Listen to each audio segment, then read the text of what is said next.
An NYPD officer fatally shot a woman in Queens after she had called 911, and then when the officers responded, she lunged at them with a knife. Joining me now, former NYPD Commissioner Bernie Kerik. Commissioner, welcome to Chasing News. How are you? Thank you, guys. From everything you know of the story, did the officers follow protocol? And if so, how much information would they have had prior that police have been called to this woman's house multiple times? When they get the 911 call, the dispatch operator will normally tell them there have been calls to this location in the past for an EDP, an emotionally disturbed person, or fighting, or whatever the case may be, whatever they have on record. They will tell the responding units that that's on file.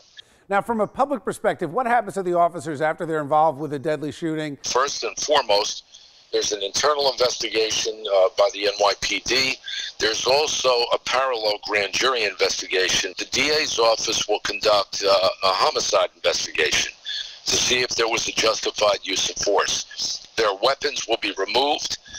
They'll be on restricted assignment until the conclusion of the investigation, or it's determined that they were justified.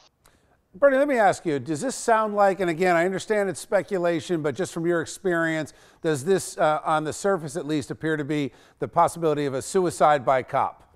In the face of what is in the newspaper, this person calls 911, identifies herself to the cops that she was the one that called them.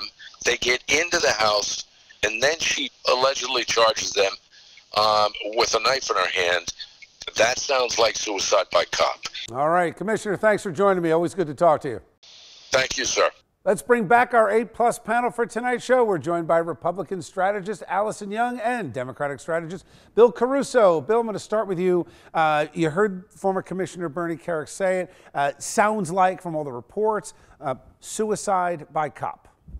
This is what we talk about when we talk about the sacrifices that law enforcement make and the dangers they face every day.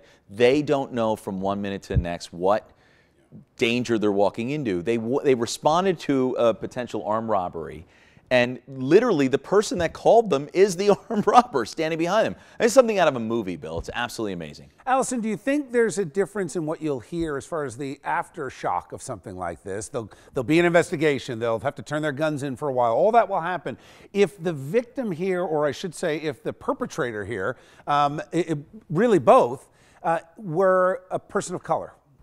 I think it's a fair question, Bill. What's the headline that we always see when there's a police-involved shooting? It's white cop kills black person. Not always true in every case, but that is the sensationalist headline we always see. We're not seeing that in this case. But I want to address one issue about this that I think is really challenging from what the commissioner said, is the cops aren't prepared to deal with mental health patients and mental health issues. So at what point do we wake up as a society and do something about cases where cops are going to the house multiple times? Not that this is a great example, but you look at the shooter in Florida, in Parkland, you know, multiple visits to the house, law enforcement involvement, social service involvement. At what point are we going to say, hey, we've got somebody that needs help, we got to get them out of this situation? Well, in what point in time are we going to support the cops? They can't be the frontline mental health professionals. That's not their job. That's what we just talked about. So where is social services in this? So they have the information, but nothing's been done about it. And ultimately, this person did not get the help that she needed, and now look where we are.